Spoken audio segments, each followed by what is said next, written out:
ഈശോ മിശിഹായ്ക്ക് സ്തുതിയായിരിക്കട്ടെ. പ്രിയ കൂട്ടുകാരെ, ഈ ദിവസങ്ങളിൽ ഈശോ കാണിച്ചു തന്ന ഒരു ദർശനം നിങ്ങളുമായി പങ്കുവയ്ക്കാനാണ് ഞാൻ പെട്ടെന്ന് ഈ ഓഡിയോ ചെയ്യുന്നത്. ഈ ദിവസങ്ങളുടെ പ്രത്യേകത ക്രിസ്ത്യാനിക്ക് നന്നായിട്ടറിയാം. ഈ ദിവസങ്ങളിലാണ് ഒട്ടുമിക്ക ക്രിസ്ത്യാനികളും സ്വന്തം പാപത്തെക്കുറിച്ച് അനുതപിക്കുന്നതും പശ്ചാത്തപിക്കുന്നതും പ്രായശ്ചിത്തം ചെയ്യുന്നതും യഥാർത്ഥ അനുതാപം കിട്ടണമേ എന്ന് പ്രാർത്ഥിച്ച് കുമ്പസാരിക്കാനായിട്ട് ഒരുങ്ങുന്ന ദിവസങ്ങളാണിത്. പ്രിയ സഹോദരങ്ങളെ, ഇന്നലെ ഈശോ കാണിച്ചു തന്നു, സാത്താൻ മോഡേൺ ഡ്രസ്സുകളിട്ട് ഓരോ മക്കളുടെയും കൂടെ നടക്കുന്ന കാഴ്ച. എന്തിനാണെന്നോ? കുമ്പസാരിപ്പിക്കാതിരിക്കാനാണ് അവൻ പല വഴി കൂടെ മനുഷ്യരെ പ്രലോഭിപ്പിച്ചുകൊണ്ടിരിക്കുന്നത്, തെറ്റിദ്ധരിപ്പിച്ചുകൊണ്ടിരിക്കുന്നത്.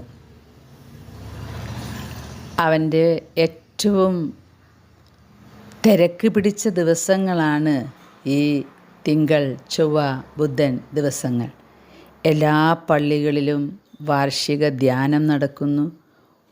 ഒരുക്കത്തോടു കൂടിയുള്ള കുമ്പസാരത്തിന് വേണ്ടി മനുഷ്യരെ ഒരുക്കിക്കൊണ്ടിരിക്കുന്നു. അപ്പോൾ എങ്ങനെയെങ്കിലും ഈ കുമ്പസാരക്കൂട്ടിൽ നിന്നും മനുഷ്യരെ അകറ്റുക എന്നുള്ളതാണ് ഇപ്പോൾ അവൻ്റെ പരിപാടി. അതിന് പല കാര്യങ്ങളും അവൻ ചെറുപ്പക്കാരുടെ ഹൃദയത്തിലേക്ക് ഇഞ്ചക്റ്റ് ചെയ്യുകയാണ്. എന്തിനാ ഇപ്പോൾ കുമ്പസാരം? കർത്താവ് പറഞ്ഞിട്ടില്ലേ, നേരിട്ട് പറഞ്ഞാൽ മതിയെന്ന്? ഈ അച്ഛനോട് എന്തിനാ ഇങ്ങനെ കാര്യങ്ങളൊക്കെ പറയുന്നത്? ഇതിലൊക്കെ വല്ല അർത്ഥമുണ്ടോ? അതിനുശേഷം കൊണ്ടുവരുന്ന ഓരോ കുടുക്കുകളാണ് കുമ്പസാരത്തിൽ നിന്നും ഒഴിവാകാൻ. വെറും മനുഷ്യനായ ഈ ഒരു പുരോഹിതനോട് ഞാനെന്തിന് എൻ്റെ തെറ്റുകൾ പറയണം? ദൈവത്തോടല്ലേ നമ്മൾ പറയേണ്ടത്. ചിലർക്ക് കുമ്പസാരിക്കാൻ പോകാനേ തോന്നുന്നില്ല. എന്താണെന്നോ? ഒരു പാപവും ചെയ്തിട്ടില്ല. പാപം ഉണ്ടാവണ്ടേ കുമ്പസാരക്കൂട്ടിൽ ഏറ്റുപറയാൻ? സാത്താൻ പറയാണ്, 10 കൽപ്പനകളല്ലേ ദൈവം തന്നിട്ടുള്ളൂ. ആ കൽപ്പനകൾ ഡയറക്റ്റ്ലി നീ നിഷേധിച്ചിട്ടുണ്ടെങ്കിൽ പാപമുള്ളൂ. അങ്ങനെയാണെങ്കിൽ കുമ്പസാരക്കൂട്ടിൽ പോവുണ്ടോ? നീ കുമ്പസാരക്കൂട്ടിൽ പോകുന്നും വേണ്ട. 1996 കുമ്പസാരിച്ച ഒരാളോടാണ് സാത്താൻ ഇത് പറയുന്നത്. കുമ്പസാരിക്കേണ്ട ആവശ്യം എന്താ? പ്രിയ സഹോദരങ്ങളെ, കുമ്പസാരം എന്ന കൂദാശയുടെ അത്ഭുതകരമായിട്ടുള്ള കൃപ മനുഷ്യ മനസ്സിൽ നിന്നും മായ്ച്ചു കളയാൻ പുതിയ ഡ്രസ്സിട്ട് മോഡേൺ രീതിയിൽ വന്നിട്ടാണ് സാത്താൻ എല്ലാവരെയും പ്രലോഭിച്ചുകൊണ്ടിരിക്കുന്നത്. ഈ പ്രലോഭിപ്പിക്കുന്നതിൻ്റെ ഇടയിൽ കുറേ ഇംഗ്ലീഷ് വേർഡ്സും വെച്ച് കൊടുക്കും. അപ്പോൾ കേൾക്കുന്ന ആൾ വിചാരിക്കും, ഇയാൾ ഭയങ്കര അറിവുള്ളവനാ, എന്തുമാത്രം ശാസ്ത്രങ്ങളെക്കുറിച്ചാണ് പറയുന്നത്, എന്തൊരറിവാണ്, ഇയാൾ പറയുന്നത് ശരിയാ. എന്തിനാ കുമ്പസാരിക്കുന്നത്? നമ്മൾ ആരുടെയും വക വഞ്ചിച്ചെടുത്തിട്ടില്ലല്ലോ, മോഷ്ടിച്ചിട്ടില്ലല്ലോ, വ്യഭിചാരം ചെയ്തിട്ടില്ലല്ലോ. പിന്നെ ഞാൻ എന്തിനാ കുമ്പസാരിക്കുന്നത് ഈ അച്ഛൻ്റെ അടുത്ത്? ഈ പുരോഹിതനല്ലേ ഇന്നാളിങ്ങനെ മറ്റുള്ളവരോട് ദേഷ്യപ്പെട്ടത്? ഇയാളുടെ അടുത്ത് എന്തിനാ ഞാൻ കുമ്പസാരിക്കുന്നത്? 2 മാസം മുമ്പ് കുമ്പസാരിച്ചതല്ലേ. ഇനിയിപ്പോൾ എന്ത് പാപ കുമ്പസാരക്കൂട്ടിൽ പറയുക? പാപം ഇല്ല. നീ എന്തിനാ ഇങ്ങനെ വെറുതെ ആ കുമ്പസാരക്കൂട്ടിൽ കയറണത്? നിനക്കെവിടെ പാപം? പാപം ചെയ്തവരാ കുമ്പസാരക്കൂട്ടിൽ പോകേണ്ടത്. പാപം ഇല്ലല്ലോ എനിക്ക്. പാപം കണ്ടുപിടിക്കാൻ പറ്റുന്നില്ല. അടുത്ത പ്രലോഭനമാണ് 10 കൽപ്പനകളിന്മേലാണ് പിടിച്ചിരിക്കുന്നത്. 10 കൽപ്പനകൾ തെറ്റിച്ചിട്ടുണ്ടോ അതാണ് നോക്കേണ്ടത്. പ്രിയ കൂട്ടുകാരെ, കുമ്പസാരം എന്ന കൂദാശയിൽ നിന്നും മനുഷ്യ മക്കളെ അകറ്റാൻ സാത്താൻ വിറളി പിടിച്ച് ഓടി നടക്കുന്ന ദിവസമാണ് ഈ തിങ്കൾ, ചൊവ്വ, ബുധൻ ദിവസങ്ങൾ. കാരണം പെസഹ വ്യാഴാഴ്ച, പെസഹ ബുധനോട് കൂടെ ധ്യാനവും കുമ്പസാരങ്ങളുമൊക്കെ അവസാനിക്കും. പെസഹ വ്യാഴാഴ്ച പരിശുദ്ധ കുർബാന എന്ന യാഗബലി ഏറ്റവും വിശുദ്ധിയോടുകൂടെ ഉൾക്കൊള്ളാൻ നമ്മൾ കാത്തിരിക്കുന്ന ഈ 3 ദിവസങ്ങൾ സാത്താന് വളരെയധികം വർക്കുള്ള ദിവസങ്ങളാണ്. എല്ലാവരെയും കുമ്പസാരത്തിൽ നിന്നും അകറ്റി നിർത്താൻ. ഇനി മറ്റൊരു കാര്യമുണ്ട്. അങ്ങനെ വല്ലാണ്ട് നിർബന്ധം പിടിക്കുന്നുണ്ട്, എന്നാൽ നീ പോയിട്ട് ഏതെങ്കിലും ഒരു അച്ഛൻ്റെ അടുത്ത് പോയിട്ട് പറയേ, നുണ പറഞ്ഞിട്ടുണ്ട്, ദേഷ്യം വന്നിട്ടുണ്ട്, എന്നിട്ട് ഇങ്ങോട്ട് പോരെ. ഒരു അനുതാപവും മനസ്സിൽ വരാതിരിക്കാൻ വേണ്ട എതിർചിന്തകൾ കുത്തി നിറയ്ക്കലാണ് സാത്താൻ്റെ പണി. എങ്ങനെയാണ് കുമ്പസാരിക്കേണ്ടത് എന്ന് പോലും പലരും മറന്നുപോയി. ജ്ഞാനസ്നാനത്തിന് ശേഷം, മാമോദീസായ്ക്ക് ശേഷം ചെയ്ത പാപങ്ങളിൽ നിന്നുള്ള മോചനത്തിനായിട്ട് ഈശോമിശിഹ സ്ഥാപിച്ച കൂദാശയാണ് കുമ്പസാരം. ചെയ്ത പാപങ്ങളിൽ നിന്നുള്ള മോചനവും വീണ്ടും പാപം ചെയ്യാതിരിക്കാനുള്ള വരപ്രസാദവും ഇതുവഴി ലഭിക്കുന്നുണ്ട്. പാപം എന്താണ് എന്ന് ആലോചിച്ച് നടക്കുകയാണ് മനുഷ്യൻ. ദൈവസ്നേഹത്തിനെതിരായ പ്രവൃത്തിയാണ് പാപം. സഹോദരനെ വെറുക്കുന്നതാണ് പാപം. ഈ പാപം മോചിക്കാനുള്ള അധികാരം ഈശോ തൻ്റെ ശിഷ്യന്മാർക്ക് നൽകിയിട്ടുണ്ടല്ലോ. അതുകൊണ്ടാണ് പുരോഹിതൻ്റെ മുമ്പിൽ നമ്മൾ പുരോഹിതൻ ഈശോയാണ് എന്ന വിശ്വാസത്തോടുകൂടെ കുമ്പസാരിക്കാനായി കുമ്പസാരക്കൂട്ടിലേക്ക് വരുന്നത്. യോഹന്നാൻ്റെ സുവിശേഷം 20:23 നിങ്ങൾ ആരുടെ പാപങ്ങൾ ക്ഷമിക്കുന്നുവോ അവ അവരോട് ക്ഷമിക്കപ്പെട്ടിരിക്കും, നിങ്ങൾ ആരുടെ പാപങ്ങൾ ബന്ധിക്കുന്നുവോ അവ ബന്ധിക്കപ്പെട്ടിരിക്കും എന്ന് കർത്താവ് പറഞ്ഞത്. തിരുസഭ ഇന്നും വൈദികരിലൂടെ പാപമോചന അധികാരം നിർവഹിച്ചുകൊണ്ടിരിക്കുക.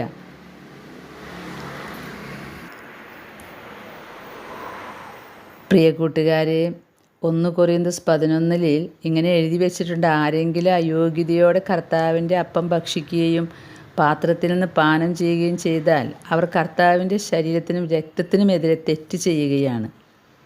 അതുകൊണ്ട് ഒരു പാപം ചെയ്തു എന്ന് നമ്മുടെ മനസ്സിൽ തോന്നിയാൽ, ഇത് പാപമാണെന്ന് തോന്നിയാൽ ഉടനെ കുമ്പസാരിക്കുക എന്നതാണ് അതിൻ്റെ നിയമം.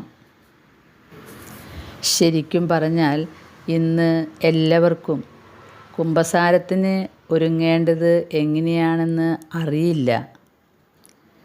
ഓടിപ്പോകും, അച്ഛനെ കണ്ടാൽ കുമ്പസാരക്കൂട്ടിൽ കയറി എന്തെങ്കിലും പറഞ്ഞിറങ്ങി പോരുക. ഇങ്ങനെയാണ് സാത്താൻ എല്ലാവരെയും നയിച്ചുകൊണ്ടിരിക്കുന്നത്. കുമ്പസാരത്തിന് 5 കാര്യങ്ങൾ ഉണ്ട്. പാപങ്ങളെല്ലാം ക്രമമായി ഓർക്കണം, പാപങ്ങളെക്കുറിച്ച് പശ്ചാത്തപിക്കണം, ഇങ്ങനെ ചെയ്തു പോയല്ലോ എന്നോർത്ത് മേലിൽ പാപം ചെയ്യുകയില്ല എന്ന് പ്രതിജ്ഞ ചെയ്യണം. ചെയ്തു പോയ മാരക പാപങ്ങളെങ്കിലും വൈദികനെ അറിയിക്കണം. വൈദികൻ കൽപ്പിക്കുന്ന പ്രായശ്ചിത്തം നിറവേറ്റണം. ഇതാണ് നല്ല കുമ്പസാരത്തിന് വേണ്ട കാര്യങ്ങൾ. അതുപോലെ ഞാൻ മാരക പാപം ഒന്നും ചെയ്തിട്ടില്ല എന്ന് പറഞ്ഞ് നമ്മൾ കുമ്പസാരിക്കാതെ ഇരിക്കുമ്പോൾ എന്താണ് ഈ മാരക പാപം എന്ന് നമുക്കറിയുമോ? മൂലപാപങ്ങൾ എന്ന് പറയുന്ന പാപങ്ങളുണ്ട്. ഇതെല്ലാം കുമ്പസാരക്കൂട്ടിൽ പറയേണ്ടതാ. നമുക്കറിയാം, മൂലപാപങ്ങൾ നിഗളം, മോഹം, കൊതി, മടി, ദ്രവ്യാഗ്രഹം, കോപം, അസൂയ, ഇതൊക്കെ മൂലപാപങ്ങളാണ്. അതായത് നമുക്ക് അഹങ്കാരം വരിക, അത് മൂലപാപമാണ്. എന്തിനോടെങ്കിലും അമിതമായിട്ടുള്ള മോഹം വരിക, അതുപോലെ ഏതൊരു വസ്തുക്കളോടും കൂടുതൽ ആർത്തി വരിക, അതുപോലെ മറ്റുള്ളവരുടെ വീട്ടിൽ നല്ല നല്ല സാധനങ്ങളും സമൃദ്ധിയും കാണുമ്പോൾ ഒരു വിഷമം നമ്മുടെ ഹൃദയത്തിൽ, അസൂയയാണത്, അസൂയ. പെട്ടെന്ന് ദേഷ്യം വരിക, മൂലപാപമാണ്. ഒന്നും ചെയ്യാതെ എങ്ങനെ ഇരിക്കുക, മടി, അത് മൂലപാപമാണ്. പ്രിയ സഹോദരങ്ങളെ, ഈ ദിവസങ്ങളിൽ കുമ്പസാരത്തിന് പോകുമ്പോൾ ശരിയായിട്ട് ഒരുങ്ങിപ്പോകാനായി ശ്രമിക്കാം. പാപങ്ങളൊക്കെ ക്രമമായിട്ട് ഓർക്കണം. കഴിഞ്ഞ കുമ്പസാരത്തിൽ തന്ന പ്രായശ്ചിത്തം ചെയ്തിട്ടുണ്ടോ എന്നുള്ളത് ഓർക്കണം. പാപങ്ങൾ ക്രമമായി തന്നെ ഓർക്കണം. മൂലപാപങ്ങളൊക്കെ എഴുതി വെച്ച് നോക്കുകയാണെങ്കിൽ എന്തുമാത്രം പാപമാണ് നമുക്ക്. ഒരു ചെറിയ ആഗ്രഹം, മറ്റുള്ളവരുടെ കയ്യിലൊരു സാധനം കാണുമ്പോൾ, ഒന്നും വേണ്ട, മറ്റുള്ളവൻ്റെ വീട്ടിൽ ചെടിത്തോട്ടത്തിൽ പൂവിട്ട് നിൽക്കുന്ന ഒരു പൂവിനെ കാണുമ്പോൾ മനസ്സിൽ പറയും, ഇവിടെ എന്തുമാത്രം പൂവാ, ഞാൻ എത്ര വെച്ചിട്ടും ഇങ്ങനെ ഈ ചെടിയിന്മേൽ പൂവുണ്ടാവണില്ലല്ലോ, മതി. അത് സഹോദരനെതിരെയുള്ള പാപ, അസൂയ. അങ്ങനെയെങ്കിൽ എന്തുമാത്രം പാപമുണ്ടാകും. നമുക്ക് കുമ്പസാരക്കൂട്ടിൽ പറയാൻ, ഒരു കുമ്പസാരത്തിന് ഏറ്റവും ആദ്യമായിട്ട് വേണ്ടത് ആത്മശോധനയാണ്. കഴിഞ്ഞ കുമ്പസാരം കഴിഞ്ഞ് എന്തൊക്കെയാണ് എൻ്റെ ജീവിതത്തിൽ വന്നുപോയത്, ദൈവത്തോടുള്ള കടമകൾ എത്രയൊക്കെ തെറ്റിച്ചു, സഹോദരങ്ങളോടുള്ള കടമകൾ എത്രയൊക്കെ തെറ്റിച്ചു, നമ്മളോട് തന്നെയുള്ള കടമകൾ എങ്ങനെ തെറ്റിച്ചിട്ടുണ്ട്. ഇനി 10 കൽപ്പനകൾ മാത്രമല്ല, തിരുസഭ, സഭയിൽ നമ്മളായിരിക്കുമ്പോൾ തിരുസഭയുടെ 5 കൽപ്പനകൾ നമ്മളെങ്ങനെയാണ് പാലിച്ചിട്ടുള്ളത്. ചിലർക്ക് തിരുസഭയുടെ കൽപ്പനകൾ തന്നെ അറിയില്ല. ഞായറാഴ്ചകളിലും കടപ്പെട്ട തിരുനാളുകളിലും മുഴുവൻ കുർബാനയിൽ പങ്കുകൊണ്ടിട്ടുണ്ടോ? അന്ന് വിലക്കപ്പെട്ട വേലകൾ ചെയ്യരുത്. പണം സമ്പാദിക്കുന്ന വേലകൾ, അതാണ് വിലക്കപ്പെട്ട വേലകൾ, ചെയ്യരുത്. എത്ര പ്രാവശ്യം ഞായറാഴ്ച കുർബാനയ്ക്ക് നേരം വൈകി വന്നിട്ടുണ്ട്, കുമ്പസാരക്കൂട്ടിൽ പറഞ്ഞിട്ടുണ്ടോ? വർഷത്തിലൊരിക്കലെങ്കിലും കുമ്പസാരിക്കുകയും പെസഹ കാലത്തെങ്കിലും പരിശുദ്ധ കുർബാന ഉൾക്കൊള്ളുകയും ചെയ്യാത്ത എത്രയോ മക്കൾ. തിരുസഭ കൽപ്പിച്ചിട്ടുള്ള ദിവസങ്ങളിൽ ഉപവസിക്കുകയും വിലക്കപ്പെട്ട ഭക്ഷണ സാധനങ്ങൾ വർജിക്കുകയും ചെയ്യണമെന്ന് പറഞ്ഞിട്ട്, ഭക്ഷണ സാധനങ്ങൾ ഉപേക്ഷിക്കുന്നതിലൊന്നുമല്ല കാര്യം, മനുഷ്യൻ നന്നായാൽ മതി എന്ന് പറയുന്നവരുണ്ട്.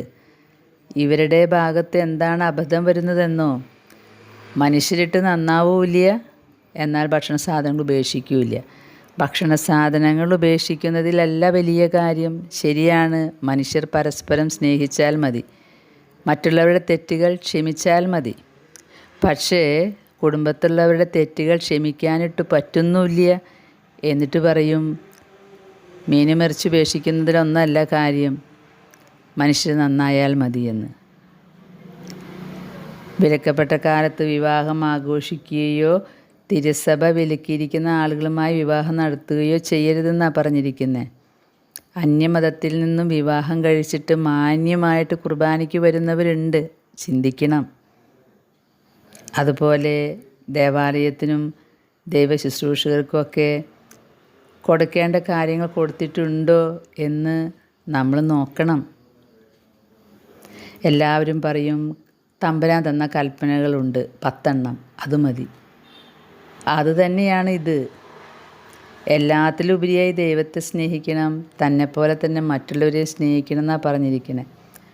ഈ മറ്റുള്ളവരെ സ്നേഹിക്കുന്നതിൽ തിരുസഭയുടെ എല്ലാ കൽപ്പനകളും ഉൾപ്പെടും. എത്ര പ്രാവശ്യം ആവശ്യമില്ലാതെ നുണ പറഞ്ഞിട്ടുണ്ട്, എത്ര പ്രാവശ്യം മറ്റുള്ളവരുടെ സമാധാനം മോഷ്ടിച്ചെടുത്തിട്ടുണ്ട്. നമ്മൾ ഒരാളെ നോക്കിയിട്ട് ചിരിക്കാതെ പോകുമ്പോൾ, കാരണങ്ങളൊന്നുമില്ലാതെ ചിരിക്കാതെ പോകുമ്പോൾ ആ മറ്റുള്ള ആൾക്ക് ഒരു വിഷമം വരും. ആ ആളുടെ സമാധാനം പോയി. എന്തുകൊണ്ട് എന്നെ നോക്കി ഇങ്ങനെ ചിരിക്കാത്ത? അപ്പോൾ മറ്റുള്ളവരുടെ സമാധാനം നമ്മൾ മോഷ്ടിച്ചെടുക്കുകയല്ലേ.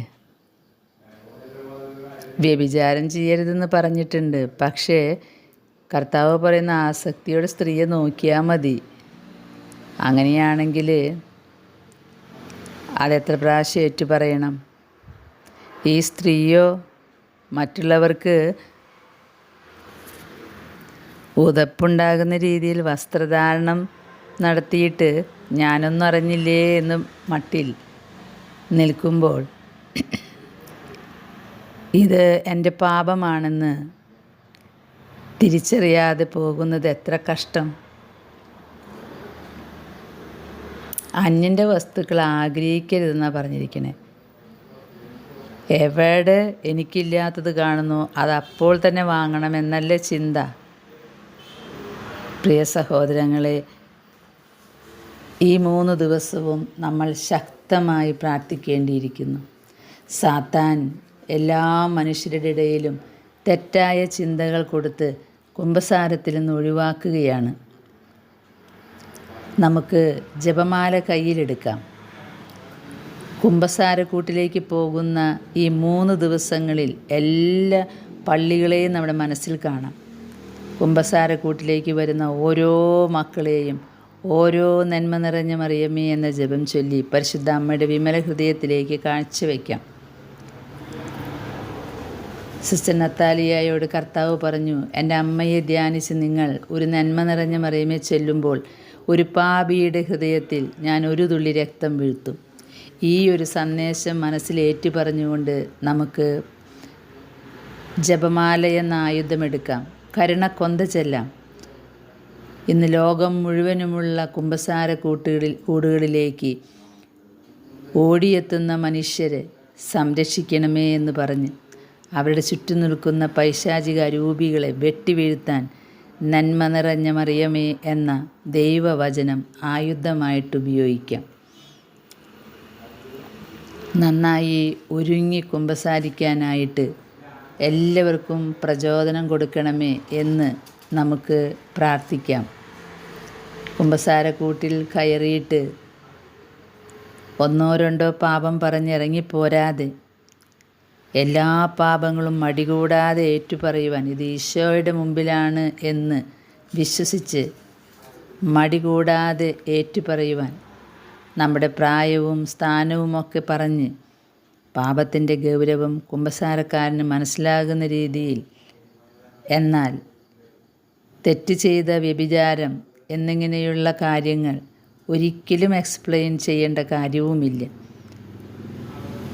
എല്ലാം ഏറ്റുപറയാൻ, അതിന് ആദ്യമേ തന്നെ ആത്മശോധന ചെയ്ത് കുമ്പസാരത്തിനുള്ള ജപം ചെല്ലാൻ അത് പഠിച്ചു വയ്ക്കണം, അല്ലെങ്കിൽ എഴുതി കൊണ്ടുപോകണം, പുസ്തകം വാങ്ങണം. സർവശക്തനായ ദൈവത്തോടും നിത്യകന്യകയായ പരിശുദ്ധ മറിയത്തോടും എന്ന് തുടങ്ങുന്ന ജപം, കുമ്പസാരത്തിനുള്ള ജപം ചൊല്ലണം.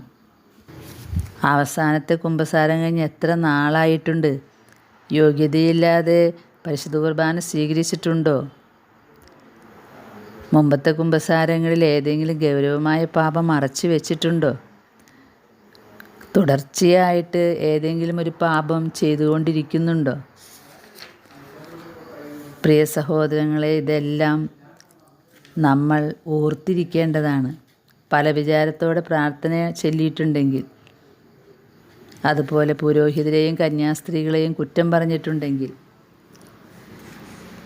മാതാപിതാക്കളോട് കയർത്ത് സംസാരിച്ചിട്ടുണ്ടെങ്കിൽ, ശാരീരികമായോ വാക്കുകൊണ്ടോ വല്ലവരെയും പീഡിപ്പിച്ചിട്ടുണ്ടെങ്കിൽ,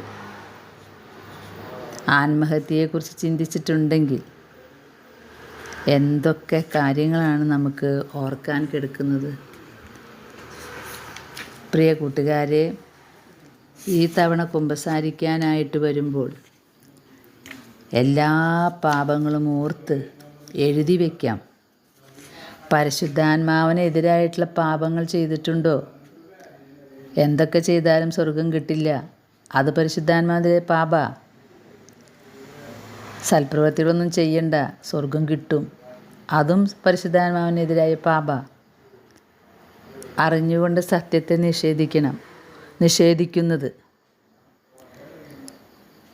ഒരു വ്യക്തി പച്ചയായ സത്യം പറയുമ്പോൾ അതിനെ ഉള്ളുകൊണ്ടെങ്കിലും നമ്മൾ നിഷേധിക്കുമ്പോൾ അത് പരിശുദ്ധാത്മാവിനെതിരായ പാപ. അന്യർക്ക് നന്മ വരുമ്പോൾ ഒരുതരം വിഷമമാണ്. എങ്ങനെയാണ് ഇവർക്ക് ഇതൊക്കെ കിട്ടുന്നത്? ആത്മീയ മേഖലകളിൽ പോലും അസൂയയാണ്. ഒരു വരം മറ്റുള്ള ആൾക്ക് കൂടുതൽ കിട്ടുമ്പോൾ അത് അംഗീകരിക്കാൻ പറ്റില്ല. ഇതെന്തൊക്കെയാണ് അവർ വിളിച്ചു പറയുന്നത്? അവരുടെ കഴിവുകളെ, അവർക്ക് കിട്ടിയ കൃപയെ അംഗീകരിക്കാൻ പറ്റുന്നില്ല. അസൂയ. പാപം ചെയ്തിട്ടും അനുഭവിക്കാണ്ട് അതിൽ തന്നെ ജീവിക്കുന്നത് പരിശുദ്ധാത്മാവിനെതിരായ പാപമാണ്. അവസാന സമയത്ത് പോലും പാപത്തെക്കുറിച്ച് അനുഭവിക്കാതിരിക്കുന്നത്.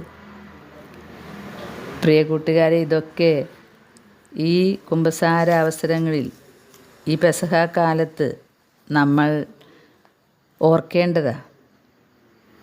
പാപങ്ങളെക്കുറിച്ച് ഓർത്തെടുക്കുക, പശ്ചാത്തപിക്കുക, ഇനി ചെയ്യില്ല എന്ന് തീരുമാനമെടുക്കുക, കുമ്പസാരത്തിൻ്റെ ജപം ചെല്ലുക. അത് കഴിഞ്ഞ് പാപങ്ങൾ വൈദികനോട് ഏറ്റുപറയണം. പാപിയായ എന്നിൽ കനിയണമേ എന്ന് നമ്മൾ പ്രാർത്ഥിച്ചിട്ട് വേണം കുമ്പസാരം തുടങ്ങാൻ. നമ്മുടെ ജീവിതാന്തസ്സിനെക്കുറിച്ച് പറയണം. ഞാൻ ഇന്ന ആളാണ്, ഇത്ര പ്രായമുണ്ടെന്ന്. അതുപോലെ പാപങ്ങൾ ക്രമമായി പറയണം. തഴക്കദോഷം പറയണം. മുമ്പ് പറയാൻ വിട്ടുപോയതുണ്ടെങ്കിൽ പറയണം. കഴിഞ്ഞ കുമ്പസാരത്തിൽ പ്രായശ്ചിത്തം നിറവേറ്റാൻ സാധിച്ചിട്ടില്ലെങ്കിൽ അത് സൂചിപ്പിക്കണം. ആധ്യാത്മിക ജീവിതത്തിൽ അനുഭവപ്പെടുന്ന പ്രശ്നങ്ങളും പറയണം. വൈദികൻ ഉപദേശത്തിന് ശേഷം പാപമോചനം തരും. പാപമോചനം തന്നു കഴിയുമ്പോൾ നമ്മൾ അതിനേക്കാൾ മുൻപ് നമ്മൾ ഇങ്ങനെ പറയുന്നത് നല്ലതാണ്. ഞാനിനി എന്തെങ്കിലും കാര്യങ്ങൾ മറന്നു പോയിട്ടുണ്ടെങ്കിൽ അതിൻ്റെ കൂടെ പാപമോചനം എനിക്ക് നൽകണമേ എന്ന്. അതിനുശേഷം വൈദികൻ തരുന്ന പാപമോചനം സ്വീകരിച്ചിട്ട് മനസ്താപ പ്രകടനം ചെയ്യണം. എൻ്റെ ദൈവമേ, ഏറ്റവും നല്ലവനും എല്ലാറ്റിലും ഉപരിയായി സ്നേഹിക്കപ്പെടുവാൻ മനസ്താപ പ്രകടനം.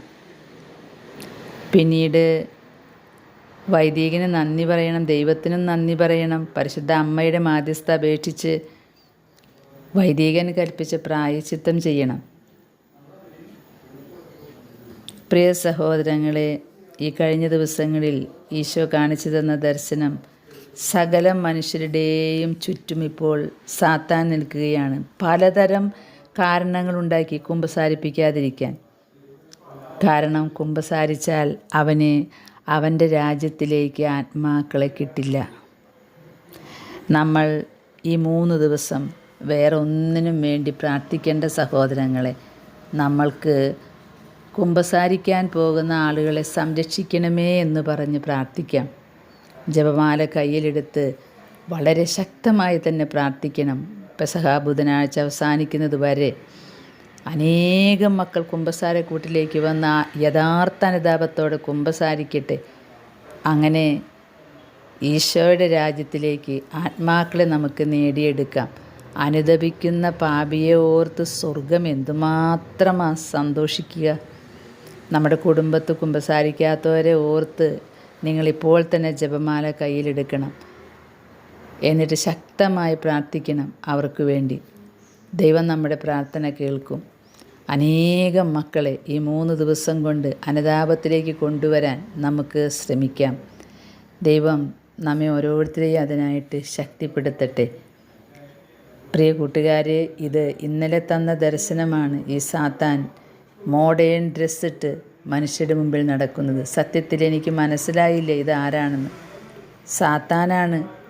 വലിയ വലിയ വാചകങ്ങളും വലിയ വലിയ ഇംഗ്ലീഷ് വേർഡ്സൊക്കെ ഉപയോഗിക്കുമ്പോൾ കുട്ടികളൊക്കെ വീണു പോകും, അല്ലെങ്കിൽ പ്രായമായവരും വീണു പോകും. നല്ല അറിവുള്ള ആളാണ്, അയാൾ പറയുന്നത് ശരി. ആരെന്ത് പറഞ്ഞാലും അത് ചെവി കൊള്ളാതിരിക്കാൻ നമ്മുടെ വിശ്വാസം അനുസരിച്ച് കുമ്പസാരക്കൂട്ടിലേക്ക് കയറാൻ അനുതാപത്തോടെ അതിനെല്ലാവരെയും ഒരുക്കാൻ നമുക്ക് പ്രാർത്ഥിക്കാം. ജപമാലയെടുത്ത് പ്രാർത്ഥിക്കാം. ദൈവം നമ്മെ ശക്തിപ്പെടുത്തട്ടെ. ആമേൻ.